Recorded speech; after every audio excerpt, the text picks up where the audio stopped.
femme, la colère d'Hippocrate, de Thierry Michel et Colette Brackman. Merci d'être là si nombreux. Voilà. Tout arrive, la lumière fut. Donc merci à nouveau, merci à toutes et à tous d'être là ce soir. Merci mille fois au Dr Mukwege d'être là. Michel, merci à Colette Brackman d'être là également. C'est toujours un bonheur de vous voir si nombreux, aujourd'hui plus que d'habitude encore. Alors un tout petit mot d'introduction. Je l'ai déjà dit dans l'autre salle, je vous le redis ce soir. C'est qu'il y a, vous allez voir ici, avec ce film, qu'il y a des situations qui sont insoutenables et qui perdurent. Et le fait qu'elles perdurent depuis si longtemps, parfois ça nous fait oublier d'où elles viennent, ce qu'elles ont comme conséquences et surtout à quel point elles sont gravissimes. Et ces oublis-là, en général, ça mène à une sorte d'évidence, de fatalisme. C'est comme ça. On finit par penser que c'est comme ça. On finit par oublier d'où ça vient. On finit par oublier qu'on peut combattre ces situations, chacun à notre manière. Il y en a qui ont décidé de prendre ça à bras-le-corps. Ce sont des héros, ce sont nos héros. Le Dr Mukwege fait partie de ces héros. Il y en a aussi qui décident de montrer cette réalité et d'essayer de nous faire comprendre les enjeux de ces réalités complexes, d'essayer de nous faire ressentir l'insoutenable, nous montrer, nous mettre face à une réalité qui est difficile, mais qui est vraiment nécessaire à voir pour que l'indifférence ne règne pas, ne règne plus, et pour nous dire aussi et nous redire que tout ce qui se passe là-bas, eh bien ça nous concerne tout autant ici. Alors, qui sont les invités de ce soir? Vous les connaissez très vraisemblablement. Il y a Colette Brackman, qui est journaliste au soir depuis de nombreuses années, qui est spécialiste de l'Afrique, du Congo en particulier. Elle a écrit de nombreux ouvrages, de nombreux articles forcément. Elle a co-réalisé aussi un film, Le Noyer de Kamituga, elle est là déjà. Il y a Thierry Michel, un grand cinéaste qui habite depuis 40 ans ici à Liège, qui a tourné des fictions et des documentaires à Liège. Il a fait, souvenez-vous, Hiver 60, sur les grandes grèves de 60, c'était en 1981 déjà. Et puis alors, sans doute vous vous souvenez de son parcours, quelques jalons, les Gosses de Rio, Iran sous le voile des apparences, Mobutu, roi du Zaïre, et puis l'affaire Chebea récemment, sur militant des droits de l'homme assassiné. Voilà, Thierry Michel qu'on retrouve à chaque fois avec bonheur ici pour venir parler de ses films. Et puis bien sûr, évidemment, il y a le docteur Denis Mukwege. Vous allez en entendre longuement parler, vous allez entendre parler de son combat, le combat de sa vie, je ne vais pas en rajouter. Voilà, je l'ai dit tout à l'heure, je pense que c'est un héros et que son exemple, la manière dont il mène sa vie, son courage, sa détermination, et ça peut être un exemple pour chacun de nous. Et je le pense sincèrement, ça peut vraiment nous rendre meilleurs et ça va nous pousser à agir, je l'espère. Voilà, merci d'accueillir Thierry Michel, Colette Brackman, le docteur Denis Mukwege, ainsi que les deux producteurs sans lesquels les films ne se feraient pas, Christine Pivot et Eric Van Zelen. Merci à eux tous d'être là.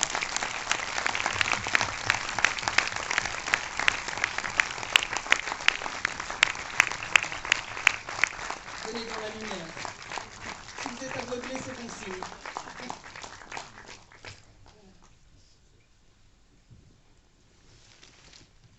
Mettez-vous au centre. Même, je dirais, ce serait parfait. Je connais la salle, c'est cet accessible. Docteur Mukwege, merci mille fois du fond du cœur d'être là parmi nous ce soir. Merci. Merci, c'est très émouvant de vous voir ce soir. Peut-être quelques mots sur votre combat et sur ce qu'un film comme celui-ci peut vous apporter dans le combat que vous menez au quotidien. Merci madame.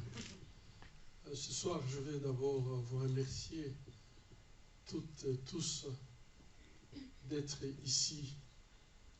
Votre présence, c'est un témoignage fort de cette volonté de rompre avec l'indifférence. En fait, madame parle de mon combat, c'est notre combat.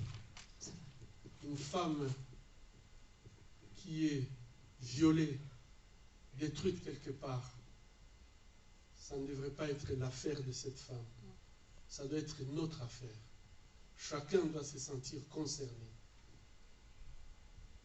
Parce que je pense que la manière dont les femmes sont violées en République démocratique du Congo, juste pour non seulement détruire la victime, mais détruire la famille et détruire la communauté. C'est détruire notre humanité commune. Et à partir de ce moment, je crois que ces combats, nous devons le mener avec courage, puisque nous savons que ce n'est pas le problème de la femme, c'est notre problème. Et aujourd'hui, je suis très reconnaissant que vous soyez là pour dire tout simplement non à l'insoutenable. Merci.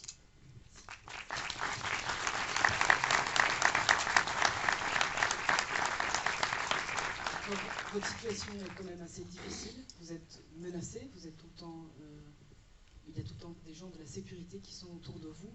Est-ce que les choses, vous pensez que les choses vont s'améliorer? Est-ce que ça fait combien d'années? 20 ans que vous menez inlassablement ce combat. Vous gardez espoir, on vous voit? Je crois que notre espoir vient du fait que les victimes se battent. Elles ne se laissent pas abattre. Et malgré les atrocités qu'elles connaissent, comme vous allez le voir tout de suite, ce qui m'encourage beaucoup, c'est leur volonté de continuer le combat, et pas pour elles-mêmes, mais aussi pour les autres. Je crois qu'à partir du moment où elles peuvent faire ce qu'elles font, moi je me dis, je suis tellement petit et je me sens petit. Tout ce que je peux faire, c'est me rallier à leur combat. Et donc, il n'y a aucune raison d'abandonner.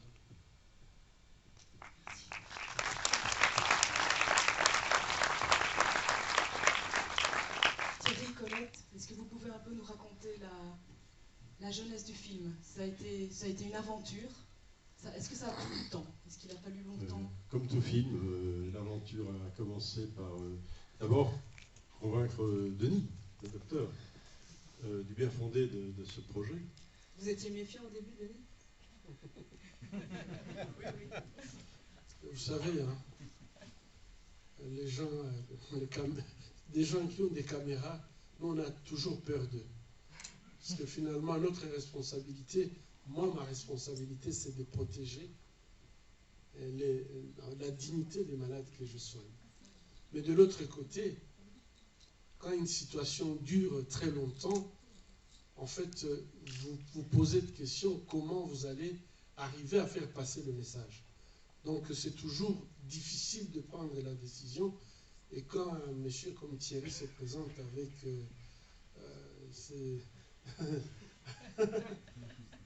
je me méfie un tout petit peu. Je me disais jusqu'où il va promener sa caméra. Mais je crois que, je dois être sincère, Colette Brackman nous a prêté sa plume et Thierry a su en fait monter les images que vous allez voir tout à l'heure, et je crois que ce film constitue un outil supplémentaire pour pouvoir en fait dénoncer ce qui se passe en République démocratique du Congo. Vous avez mis des limites à Thierry une fois que la confiance a été accordée? Ça n'a pas été facile. Hein. On s'est fâché plusieurs fois. Ah.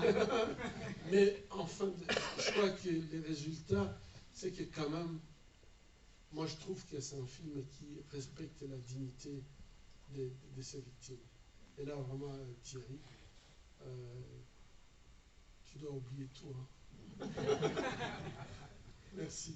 Il a fait un travail que je trouve admirable, puisqu'il a su en fait prendre des images qui donnent un message et qui n'affectent pas la dignité des patientes que nous sommes. Tout à fait, oui. Thierry. Le docteur, quand il dit tu dois oublier tout, il sait ce qu'il dit. Hein. Non, c'est qu'on a été, alors ce tournage, ce qui a été difficile, c'était la production. Ça a été long. Ça, il faut dire que ça a été très long, que des gens qui pensaient qu'on allait pouvoir convaincre facilement du bien fondé de ce projet ont mis des obstacles. Ça, voilà. Deuxième obstacle, le visa. J'avais été arrêté, expulsé, interdit. Le film sur Chebeya interdit, le film sur Moïse Katumbi non autorisé.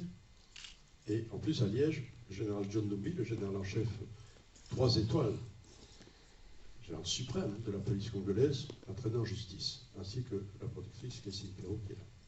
Donc voilà, il fallait comment retourner. Voilà, mais je pense que l'alliance qu'on a fait avec Colette et les gens qui nous ont aidés en coulisses à passer à travers les mailles du filet nous ont permis finalement d'aller là. Et je pense que notre association, que Colette parle au départ de mariage de raison, qui est devenu mariage de passion, nous a beaucoup aidés. Après, ce qui était dur, on n'a pas eu de difficultés. Objectivement, on n'a pas eu de difficultés administratives, comme on dit toujours, les tracasseries, ça veut dire une petite arrestation, une petite interpellation, une garde de vue en caserne, enfin tout ce qu'on connaît, notre pain quotidien depuis 25 ans, ça n'a pas été le cas. L'épreuve, et c'est ça que le docteur voulait dire qu'il faut oublier, vous allez la comprendre en voyant le film, c'est l'épreuve émotionnelle. C'est comment filmer la douleur.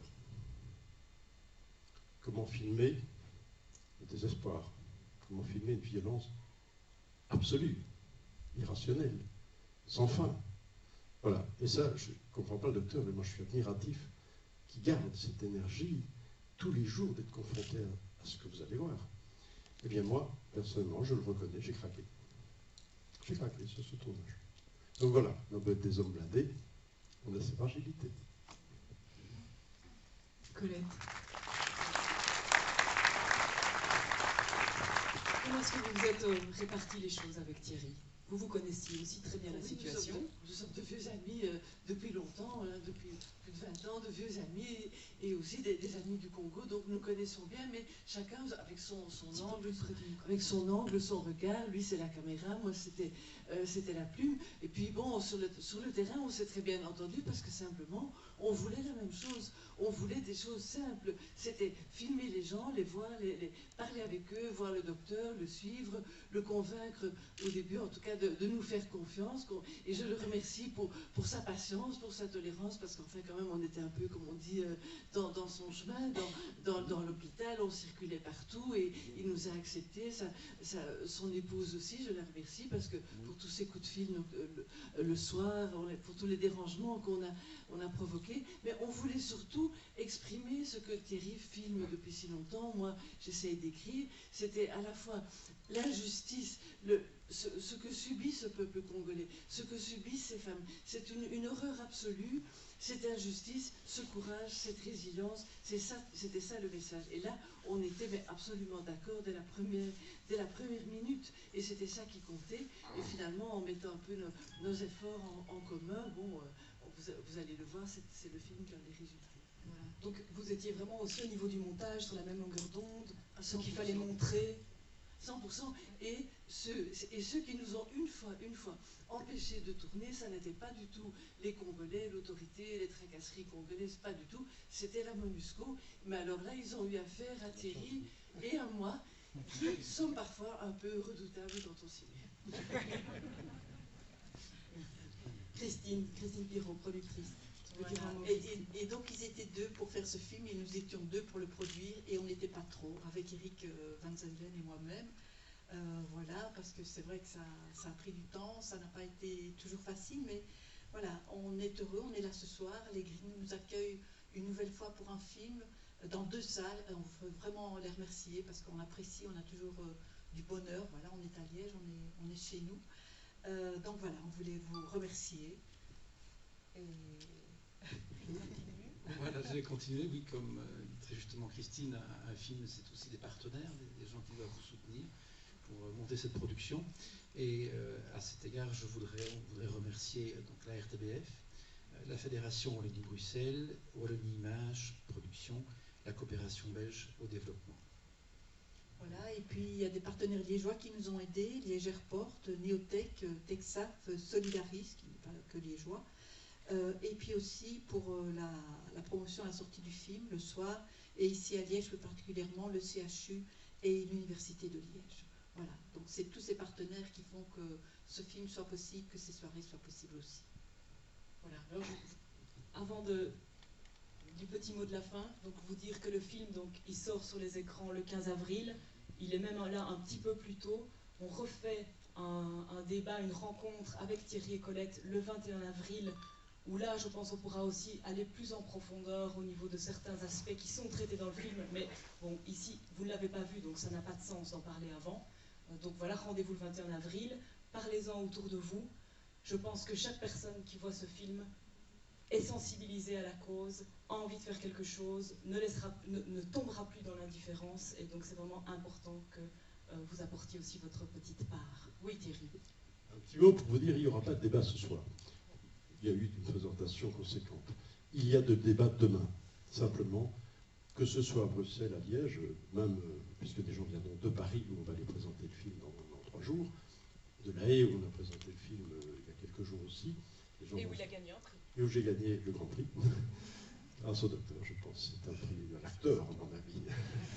Mais donc demain, il y a un grand débat à 11h au Palais des Congrès, dans le cadre des 30 conférences, et où la parole sera donnée, évidemment, à l'assistance pour poser des questions au docteur ou à Colette ou à moi-même. Voilà, donc on réserve demain le complément de ce film pour la confrontation des idées. Il va surgir la vérité, on espère. Voilà, et alors il y a la communauté congolaise de Liège qui voulait offrir un petit cadeau au docteur. Je vous en prie.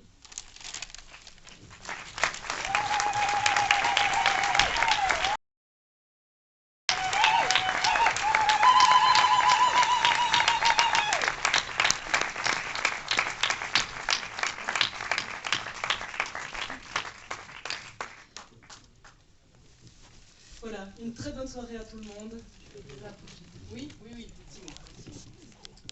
La communauté congolaise de Liège vous souhaite la bienvenue. Merci pour tout ce que vous faites pour toutes ces mamans violées. Et nous sommes de cœur avec vous. Merci. Merci, madame.